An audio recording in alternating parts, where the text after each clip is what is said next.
అగ్రిగోల్డ్ ఇదొక పెద్ద మిస్టరీ పదార్థం. వాస్తవంగా వందలు వేల కోట్ల రూపాయల ఆస్తులు ఉన్నాయి, కానీ నిర్వహించుకోవడం చేతకాక వదిలేశారు. రాజకీయ జోక్యంతో నాశనం అయ్యారు.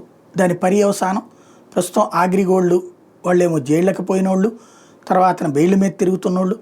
ఆస్తులు మాత్రం కొంతమంది రాజకీయ నాయకులు మింగేశారు, మిగిలినవి ఉన్నాయి.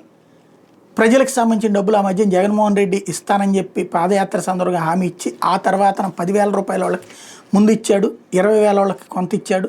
ఈలోపు ఆ తర్వాత వదిలేశాడు. తర్వాత అగ్రిగోల్డ్కి సంబంధించింది ఏవైతే కోర్టుల దగ్గర రాష్ట్రాలు 4 రాష్ట్రాలు ఉన్నాయి ఆస్తులు, అవన్నీ వేలాలు వేయాలి. వేలం సంబంధించి డబ్బుల్ని తీసుకొచ్చి జనానికి ఇవ్వాలి. ఇప్పుడైతే అగ్రిగోల్డ్కి సంబంధించినటువంటి వేలానికి కమిటీలు వేశారు. ఆస్తుల ప్రక్రియ వేలానికి రాష్ట్ర జిల్లా స్థాయి కమిటీలు ఏర్పాటు చేశారు. క్షేత్రస్థాయిలో అగ్రిగోల్డ్ ఆస్తుల్ని పరిశీలించబోతున్నారు కమిటీ సభ్యులు.